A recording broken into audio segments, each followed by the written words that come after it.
Assalamualaikum warahmatullahi wabarakatuh. Di video kali ini saya akan menceritakan sedikit tentang sejarah konstitusi di Indonesia untuk memenuhi tugas pada mata kuliah studi konstitusi dengan dosen pengampu Ibu Gina Nabila Effendi, Esos MIP.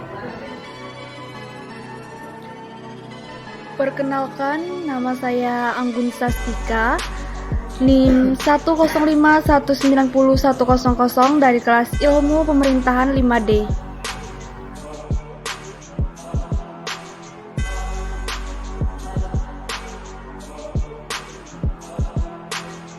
Sejarah konstitusi di Indonesia.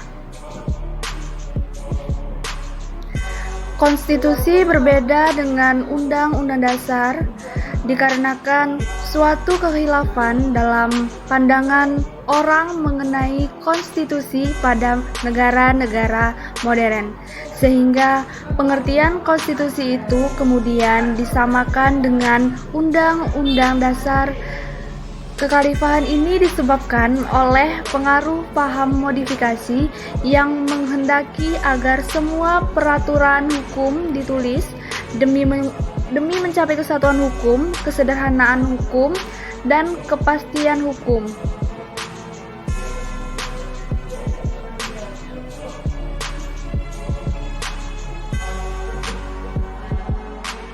Secara umum, terdapat dua macam konstitusi, yaitu konstitusi tertulis dan konstitusi tak tertulis.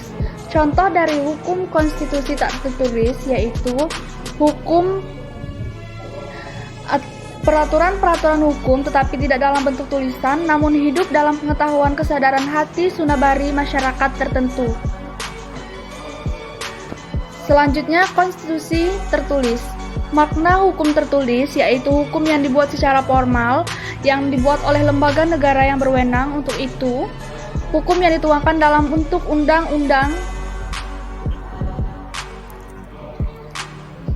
Pada hampir semua konstitusi tertulis diatur mengenai pembagian kekuasaan berdasarkan jenis-jenis kekuasaan, dan kemudian berdasarkan jenis kekuasaan itu dibentuklah lembaga-lembaga negara. Dengan demikian, jenis kekuasaan itu perlu ditentukan terlebih dahulu.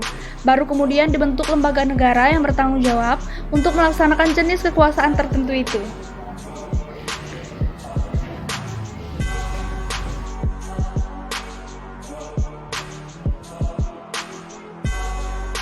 Salah satu keberhasilan yang dicapai oleh bangsa Indonesia pada masa reformasi adalah reformasi konstitusional.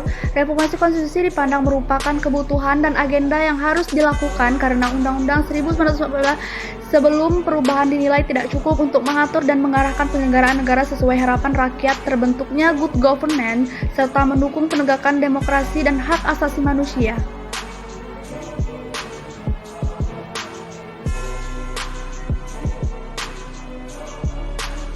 Para pendiri Negara Kesatuan Republik Indonesia telah sepakat untuk menyusun sebuah Undang-Undang Dasar sebagai konstitusi tertulis dengan segala arti dan fungsinya.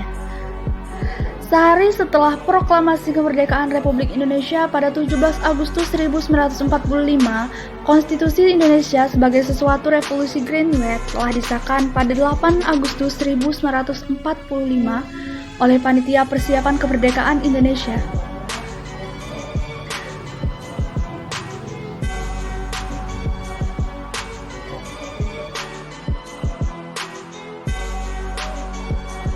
Konstitusi sebagai sebuah aturan dasar untuk mengatur kehidupan dalam bernegara dan berbangsa dengan aparatur konstitusi yang dibuat atas dasar kesepakatan bersama antar negara dan warga negara. Konstitusi juga merupakan bagian dari terciptanya kehidupan yang demokratis bagi seluruh warga negara. Jika negara yang memilih demokrasi, maka konstitusi demokratis merupakan aturan yang dapat menjamin terwujudnya demokrasi di negara tersebut. Sekian, terima kasih. Wassalamualaikum warahmatullahi wabarakatuh.